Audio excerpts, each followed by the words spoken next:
2. What's up, guys? NASTYNATE, IFBB Pro here, and we're starting to get the YouTube going again. I mean, we were doing pretty good, but we took a little bit of a week off or whatever, so now today we're training chest and arms, so that should be pretty fun. And also I have an announcement, so not like a big deal, but I am going to do, so my next show is going to be Tampa Pro, which is in 3.5 weeks. After Toronto, I always like to do more than one show, just because you can learn a lot in between that period as far as like peaking, filling out. You know, a lot of times too, you do the first show, and a lot of us, we have to really dig into that hole to get in shape.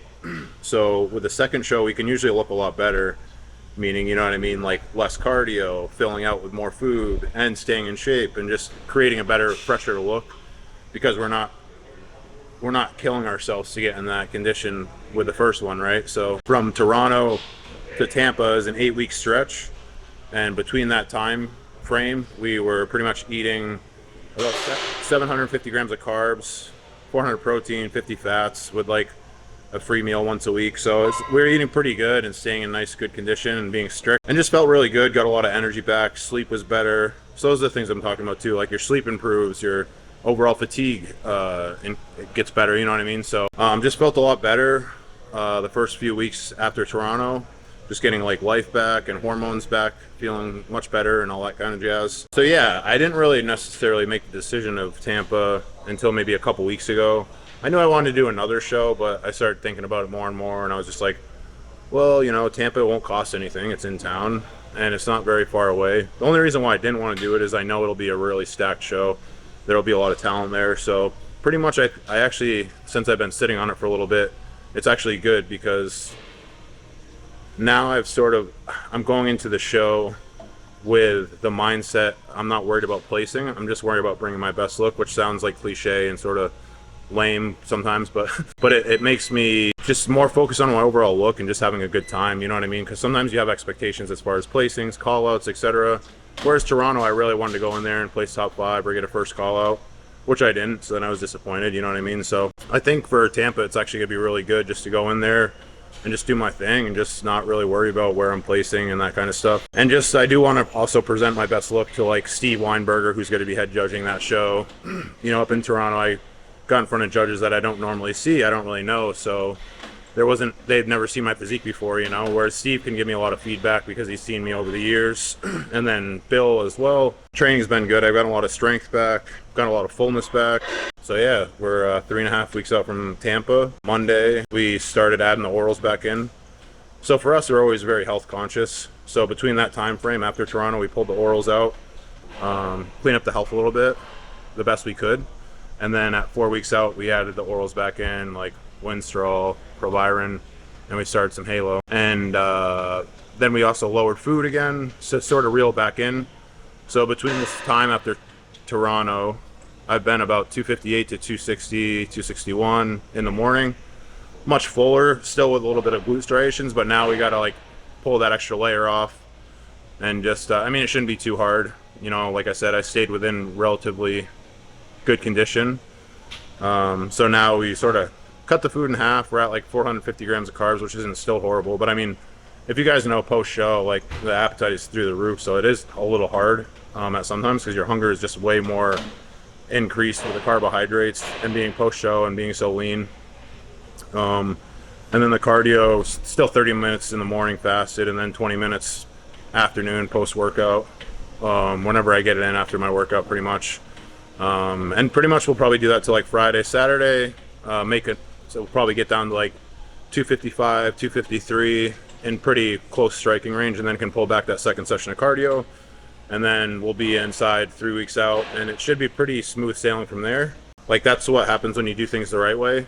So for me, this show after Toronto was very strict, very regimented, and still on top of my game. So now to get in that shape for Tampa is pretty relatively easy, you know, so I'm very grateful for that. Where sometimes a lot of people like have 8 weeks in between shows. Yeah, sure, you could eat a bunch for a couple weeks, blow up, and then come back down, but it's, to me, that's not fun, because I don't want to like go through that like painful process like the first one. So I'd rather stay more like relatively within striking distance and if you're strict, you can have a much higher carbohydrates in your meal plan instead of like eating junk, you know. So the payoff was there, and the sleep is better, and now I just feel like I'm in a really good spot to have fun in this prep and just sort of finish it up. And yeah, so if you guys follow me along, I'll start posting more about Tampa. I just sort of kept it under wraps. I wasn't really sure. I was in my head a little bit, like, you know, it's hard because a lot of people don't talk about this stuff, and a lot of people don't do 8-week stretches in between shows, but I've been known to be able to do that. I've done it a bunch of times, but it's very hard mentally because also you're already in shape. So I try to explain this to people, but like, you've already revealed your package, so it's not going to change that much. So that excitement, that sort of adrenaline, the endorphins that you get from being close to a show, and that the first show, you're seeing all the new stuff, right? Oh my God, this is a new detail, especially if you have a good off season, you made progress. Like, you see new stuff, and it's almost like Christmas morning once you're inside 4 weeks out. You're like, oh, new striations, new, you know, whatever, pec detail, et cetera, et cetera, et cetera. Whereas now I've seen it all, it's been revealed, so it's not quite as exciting. So it's a lot of a mental game, I would say, doing 2 shows with a stretch of like 4 weeks plus because of that reason. And then also because of the reason it's easy to sit in your head and be like, well, I don't have to do this show. You know what I mean? So it's easy to sort of talk yourself out of it. And then it's also can be easy, like I said, to eat, you know? So like sometimes, like I had 8 weeks in between. The 2 weeks I could have ate like an ass and just enjoyed myself, blown up to like 270 or whatever, and then pulled back down. But like I said, I've learned over the years that's sort of miserable. And then a lot of people drop out because of that kind of stuff. So let's say you did that, and then you got to pull back down really hard, and you're like, F that, why am I going to do this? Because I've already done a show, you know? So like I said, it's a lot of mental back and forth in your head when you're doing a second show. And a lot of people don't talk about it because they don't have the experience. But yeah, it is very hard to do, like, I would say 6 to 12 weeks is pretty rough.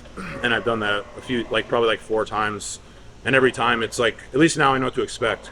So I've gotten much better as far as managing those stretches. And I usually look a lot better the second show, like I was saying, because a lot of people will do like 2 or 3 weeks, but you're going to bring the same exact look. Like for me, I was able to sort of rest, chill out for a couple weeks, 3 weeks, let those clean carbohydrates sort of fill my body back up. We added some growth hormone back in to help get more roundness, and I felt like I look a lot bigger, rounder, fuller. So obviously as we come down, hopefully I can retain most of that, but I think I'll be able to bring a much better look for this show, which I'm really excited for. And I thought I really brought a really good look for Toronto, but anyways, we'll touch more base on Tampa. But yeah, keep following along. We'll post more content, getting ready for the show, and yeah, we'll see you out on the gym floor.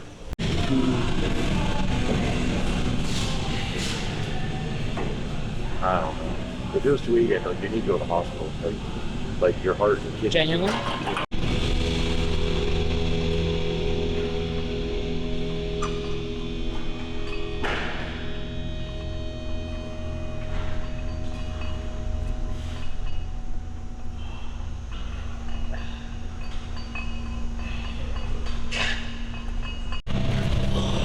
Yeah, seriously.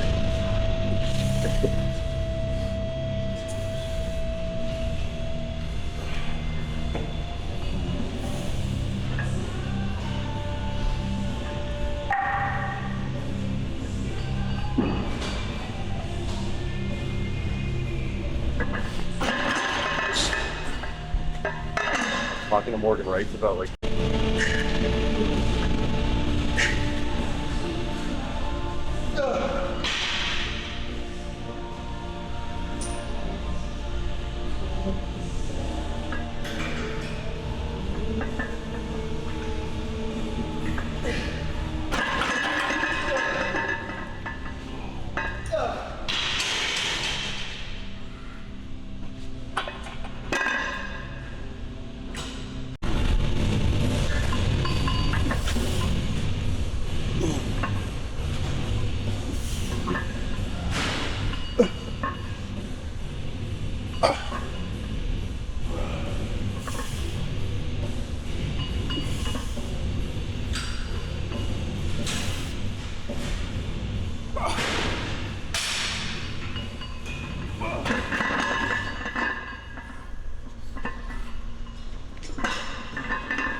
Come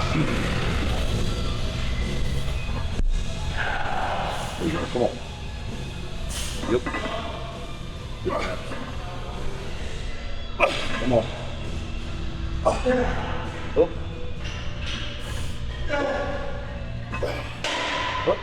Nice. Up. Nice. Up.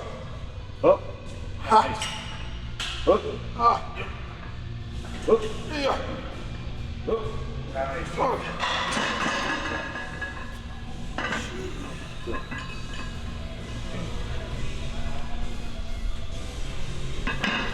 Woo.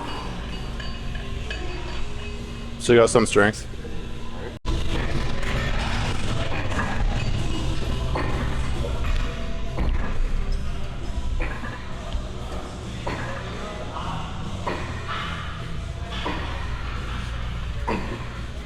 Yep. Yep.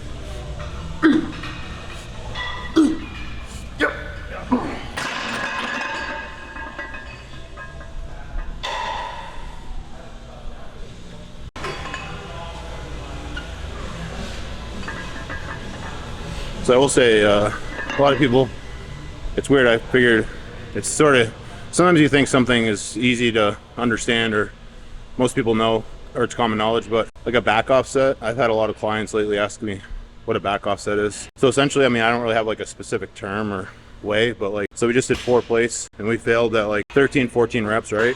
So now to me, we're doing a back offset. We're going on the 3 plates. We're going to go a little bit slower on the tempo and a little bit harder on the contractions. So we're really going to try to drive that blood into the pec. So essentially you're pulling a little bit of weight off to have better form, tempo, contractions, all that kind of stuff. So you're sort of pulling the weight back to clean it up and get a really nice clean set. That's going to drive a lot of blood into that muscle group that you're training, essentially. What would you say? Yeah, I'd agree with everything they said. I mean, you've really potentiated your max strength for the day, and then it gives you an opportunity to go back a little bit in weight. And keep in mind, I'm saying weight, not intensity, because your intensity is going to be just as high as it is on that top set. But it allows you to clean up those reps. And I like to think of like the back offset as a time to do like your perfect reps. So a lot of times I'll try to do like a dead pause and then a full 1 second contraction. So like the reps might actually end up being the same or less than the top set weight, which almost doesn't make sense. But when you're cleaning it up, you're adding a difficulty to the rep to make it harder. I think that's where your growth is. You know, you're making the contractions harder, you're making the repetitions harder, and it's going to make you a better bodybuilder. Especially when next time when we go to the next top set, like next week, if we were to do this, we could add like 10 more pounds on and probably match our reps that we did on our top set this week.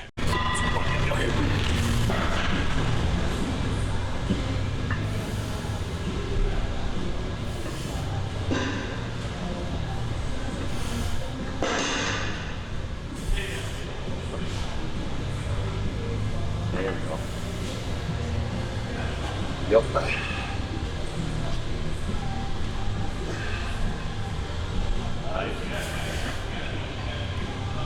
Good.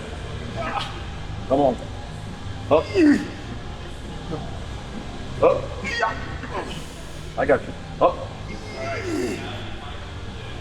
Up. Up.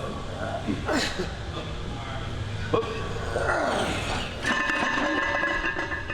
So, if you just look back on that set, every single rep was like a 2 to 3 second negative.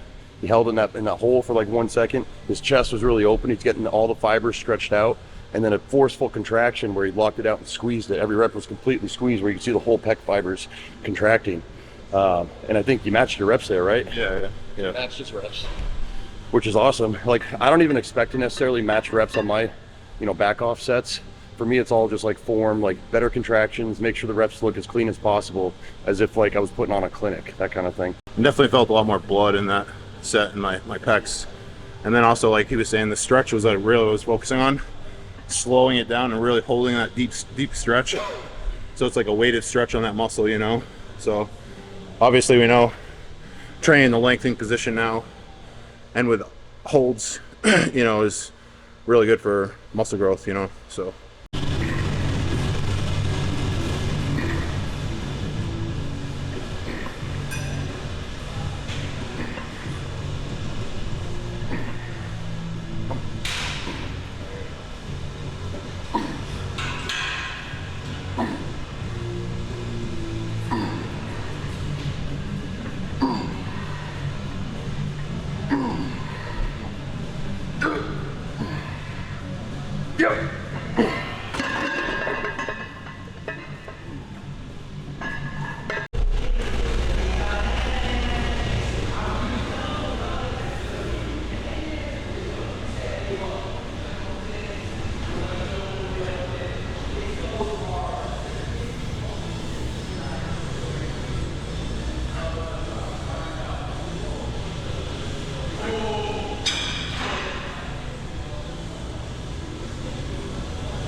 hardest part of this machine is getting up and out of it. There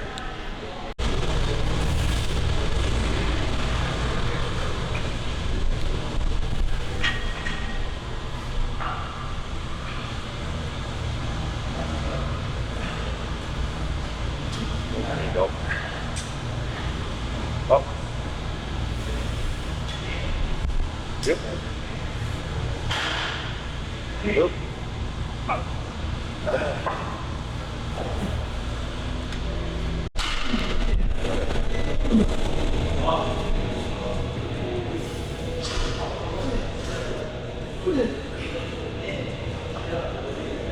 Nice, bro.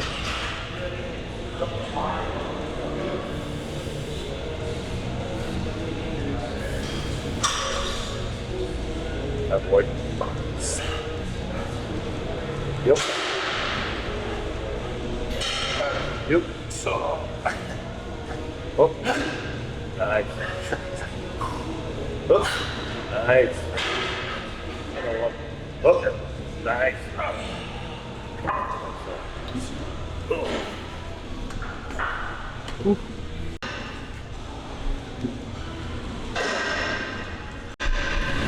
So we put on some questions on my Instagram just to get some random conversation in between. People always want to like sort of pick our brains and stuff like that. So this is actually a good one for me and Andrew. Obviously we live in Florida now, but the question was pros and cons of bodybuilding while living in New Hampshire / Vermont.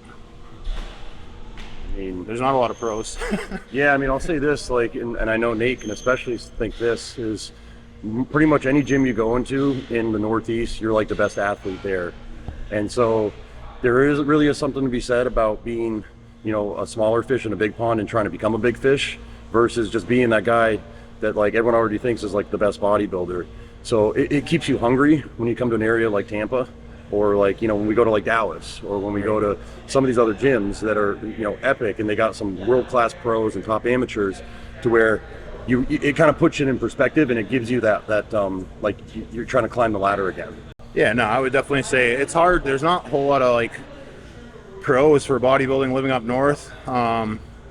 It's just because like even having all the amenities down here and stuff is just much easier to get through your day by day as far as prep and your meal plan and all that kind of stuff, and just having stuff that's open later and more healthy options in the off season. And then like Andrew was saying, just like having the competition / friendly rivalry at a gym like MI40 or down at like Raw or whatever.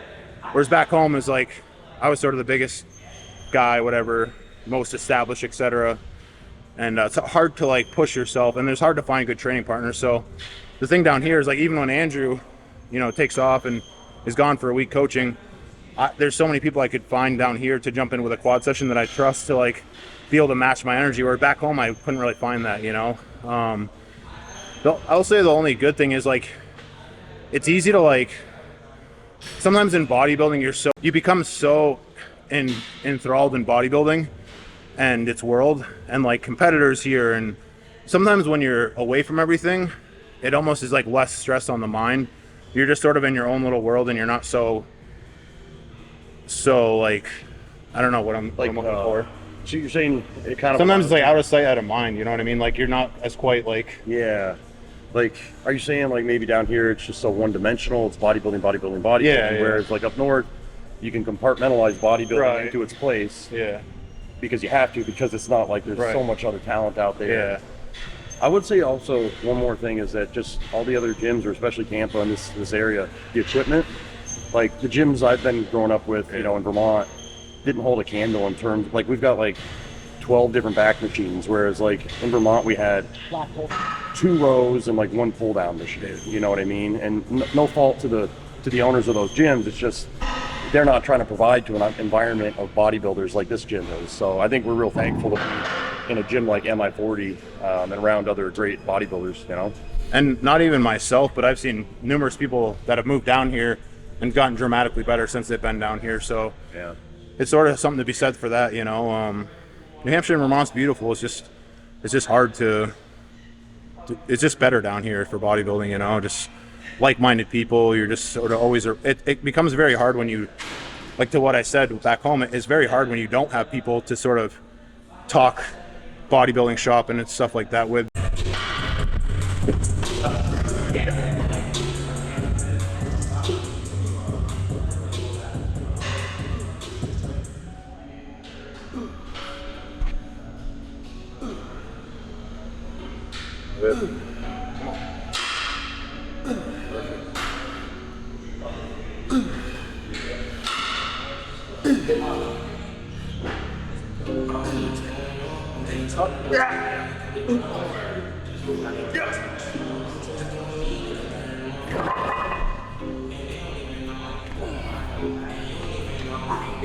So the next question from Instagram was, what was the largest stage weight gain you made in a single off season? I guess it's your biggest stage weight jump, right? Gotcha. Yeah. If you want to count, I competed in 2005. I feel like when we went to heavy to supers, no? Well, I was gonna say I competed in 2005, break, right? and I didn't compete for 8 years, and I was in like a perma off season, and I went from like 192 to 225.2. So I mean, but like realistically, well, that's a good like take home point for a lot of hard gainers. Like Andrew is always longer and taller, so it took him a while. But when he did that, you came back and you won the supers, right? Yeah. Looked amazing. Like, yeah, I wasn't afraid. Like I wanted to look good for my height, meaning like I could always get in shape, and I won my classes as a light heavy. So yeah, I was a light heavy at this height at one point, which is I turned to the side, where'd you go? And then I was a heavyweight a year later at 192. 190. No, so I was still light heavy at 192.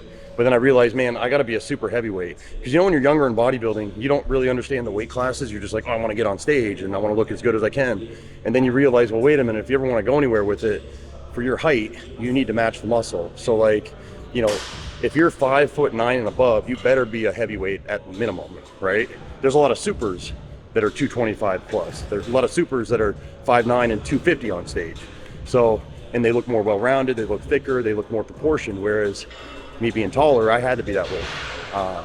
But yeah, you know, jumping from heavyweights to supers, you know, I think like 225 and a quarter to like 232 the following season, or the following next time I competed, something like that, you know?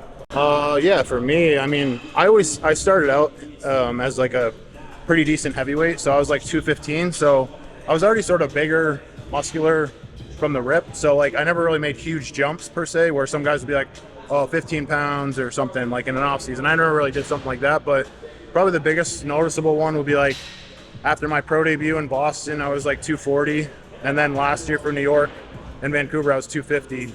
So that was a good 10 pounds. I will say, like, after turning pro, it definitely lit a fire under my ass. Like, I always had one, but like there's always a new level to be had once you go into the next season, and new motivation and all that kind of stuff. But I knew, I was like, okay, like I'm an open pro, like I need to like get on this shit, you know what I mean? So I really knew like I had to put on some substantial amount of size to even be like getting in a first call out, or you know what I mean, top 10s even, you know, at some of these bigger shows. To feel like you're fitting in with the other guys, yeah, right? Because like right. Your biggest fear you turn pro is am I not going to look like a pro next to the other good guys up there, right?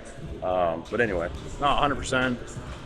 But yeah, they've always been sort of short progress, like 5 pounds a year, 5 pounds a year, stuff like that. That's realistic though. Yeah, right. Like people that like the dumbest thing we hear when people get off stage is, I'm going to put on 15 pounds this off season, but 15 pounds next year. And like we all roll our eyes when we see that, because we just know that's physically impossible unless you're 100% natty and you're going to jump on big boy cycles and add growth hormone and all the other fun stuff. It's just unrealistic, you know? But if you have a goal of like, if you're already established and you're competing at 225, coming in the next season, you know, because you got to have like maybe a 6-month off season before you really start dieting again.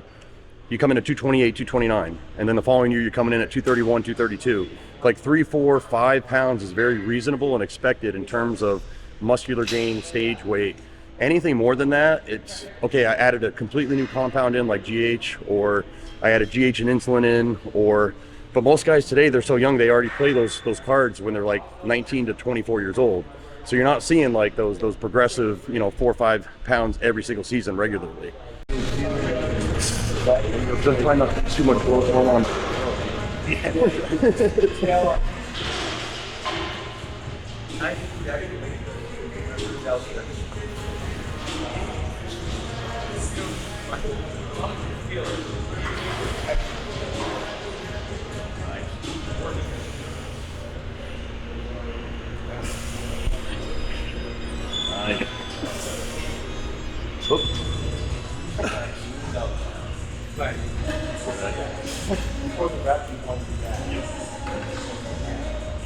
Oh, shit.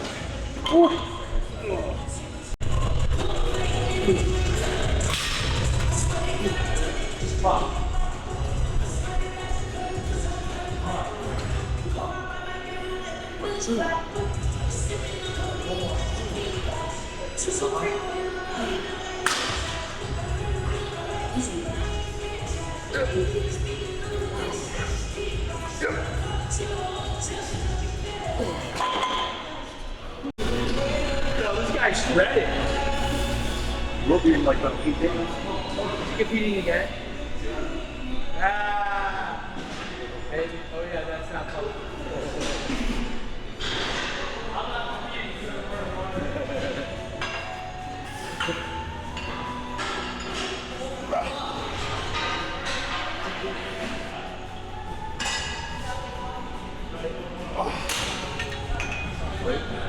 For life, baby.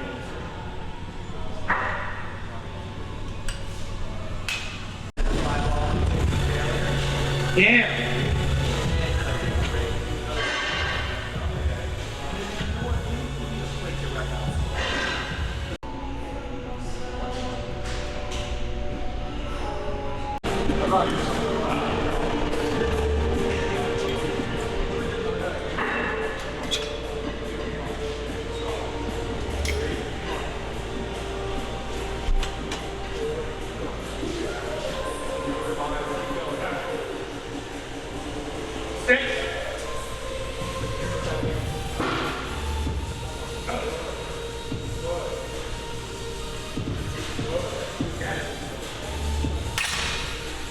Well, they even said, like, I'm like, dude, this is, keep in mind, this is 2000, early 2002, right after 9/11. All right?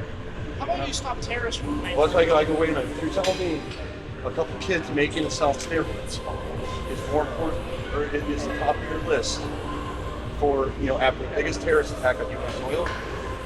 They're like, dude, you're arrest easy. an 18-year-old kid? Yeah, and he's like, you're easy to get. And B, if you didn't show up today, we would have moved on to some other project. And I almost didn't go that day. Which is great.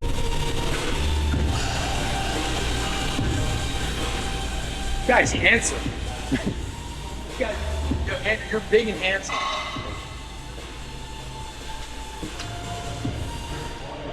Most people don't keep the handsomeness, you know, when they get lean.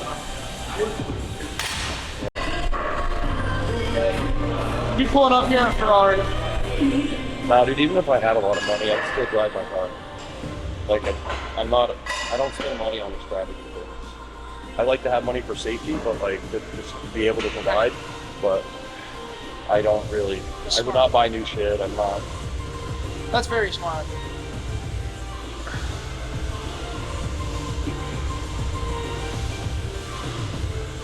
I mean, I like quality.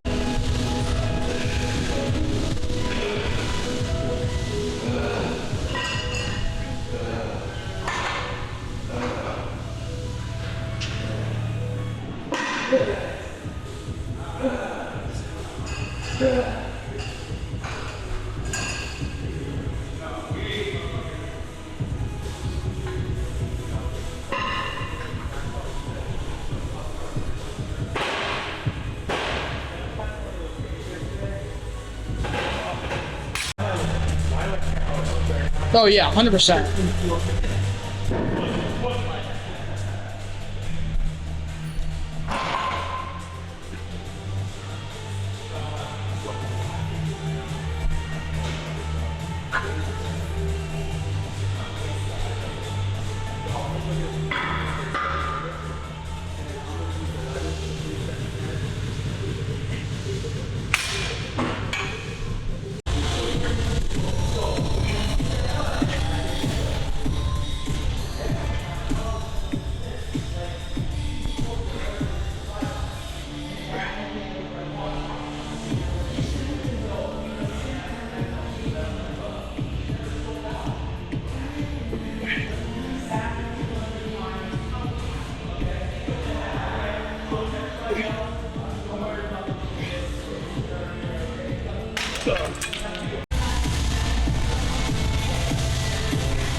Woo.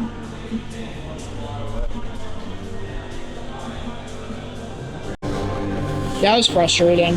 Plus the other thing is, It was also pretty expensive. people. Oh, was he pricey? It was like $250 a month. Yeah. I mean, it's Just for my first coach, like yeah, of course. nowadays, like if I had to pay $400, I'd do it. I think that's almost too expensive. What do you charge? $275. Yeah, not bad at all.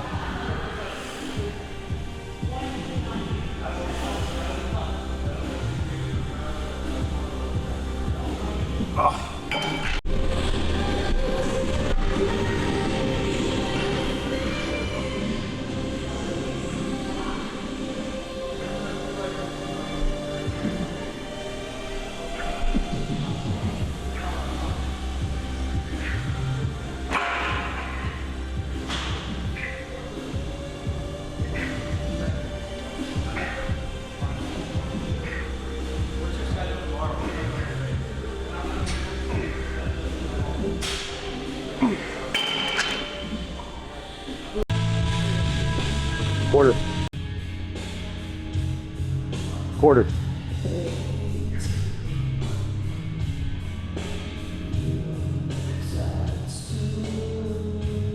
Quarter. Face front. Flat spread.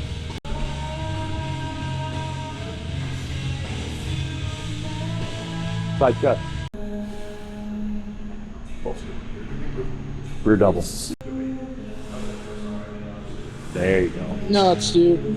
Flat spread.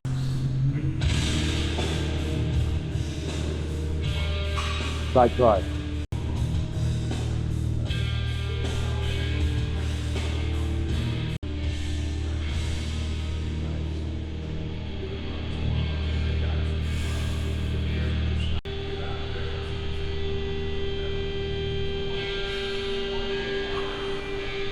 Like that.